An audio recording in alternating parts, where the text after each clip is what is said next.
Ash is a waitress working in a spot called a blind spot where all wait are either blind or low vision. She works in a place most people can't handle for 5 minutes, total darkness. Ash doesn't see the world. She reads it. Air pressure shifts against her skin. Footsteps echo off walls and tell her who's confident, who's drunk, who's lying. Temperature drops when a door opens 3 rooms away. To everyone else, the blind spot is a gimmick paying customers eating in total darkness, served by legally blind staff. To Ash, it's home. One customer asked, "How do you knows where you're going?" She replied, "The same way you know you're lost. I pay attention." She's fiercely independent. Smart home gadgets, a carefully memorized city grid, and zero patience for pity. People underestimate her. They always do. They assume blindness means helplessness. But Ash knows the truth. When the lights go out, the playing field doesn't level. It tilts in her favor. It starts with a bachelor party. A group of cops, loud and drunk, stumble into her section. One of them, Cedric, is a disaster. He drinks too much, laughs too hard, and ends up vomiting all over her shoes. She shuts him down fast. She's not here to flirt.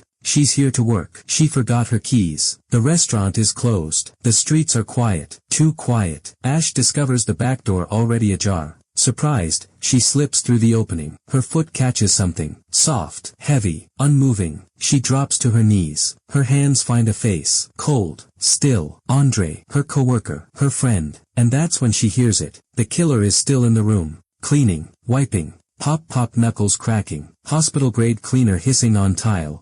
Ash's hand finds a knife on the counter. She grips it, holds her breath. The footsteps approach, then fade. A door clicks shut. She's alone with the dead. But she's also alone with the truth. And the truth is about to put a target on her back. The police arrive. And there's Cedric, sober now, assigned to the case. He treats her like a fragile witness instead of a sharp one. Cedric told her to just take her time and not worry about getting every detail right. She calls him out. Ableism disguised as pity. Then she walks out. But she doesn't stop digging. People think trauma paralyzes you. Sometimes, it sharpens you. She meets a stranger online, JP. He gets too close, too fast. And then, in a video call, he cracks his knuckles. That exact sound from the murder scene. She blocks him. But the real threat isn't the guy on a screen. It's the guy standing in plain sight. Guy Zielinska. He offers rides. Asks questions that don't feel like questions. He's planting seeds of doubt while pretending to water them. Ash is in the shower in his apartment. The door creaks. A figure enters. A hand is trying to grab her. Ash doesn't freeze. She reaches for the stun gun hidden in her shower caddy. She fights back. She survives. And Cedric, concerned, drawn to her, takes her in for the night. Morning breaks over Cedric's apartment. The night before lingers in the air. Warmth, closeness, the fragile beginning of trust. Ash moves quietly, searching for a phone charger, her fingers tracing the unfamiliar layout of his space. Then her hand finds them. Boots by the door, muddy, heavy, and beside them, a bottle. Industrial cleaner. That exact chemical scent from the murder scene. The warmth vanishes. Ice floods her chest. She breathes the word into the silence. No. The realization hits like ice water. The knuckles. The cleaner. The boots. They don't belong to a stranger. They belong to the man who swore to protect her. Guy isn't just a cop. He's the killer. And he's been standing beside her the entire time. Why do we miss the monster standing right next to us? Because we're trained to look for danger in the shadows, not in the uniform. Guy wasn't hiding. He was performing. The steady partner. The concerned friend.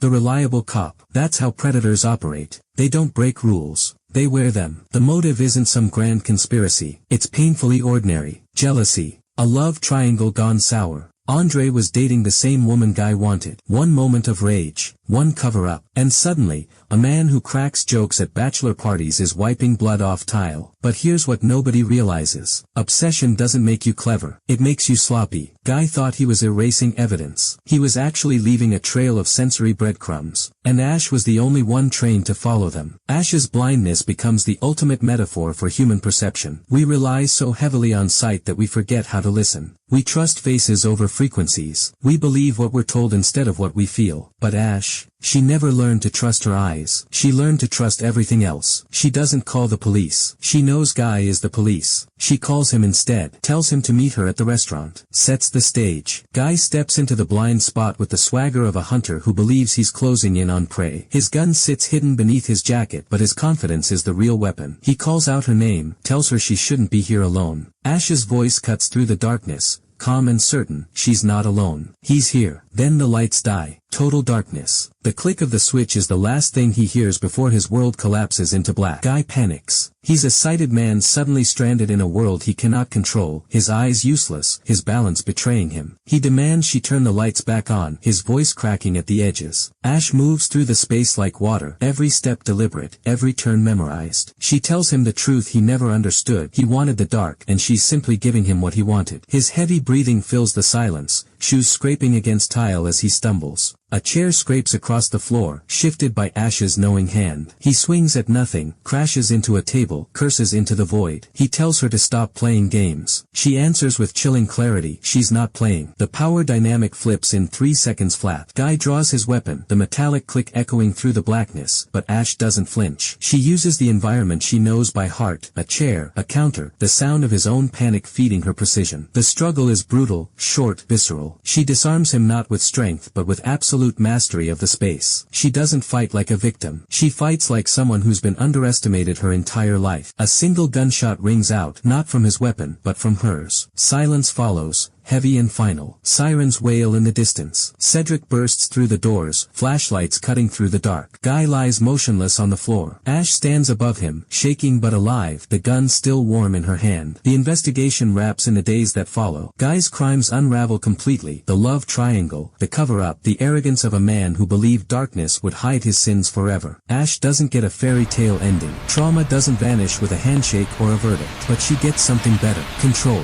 The final image is Ash walking home alone. Streetlights hum overhead. The air is cool against her skin. She doesn't need to see the path to know she's on it. We spend our lives fearing the dark, installing lights, locking doors, chasing away shadows. But Ash learned to live inside it, to move through it, to make it hers. She stops on the sidewalk, tilts her head, listens to the city breathing around her, and smiles. She knows exactly where she is. The dark doesn't hide the truth. It reveals who we really are. And Ash was never afraid of what she couldn't see. She was afraid of what could see her, and chose to look away.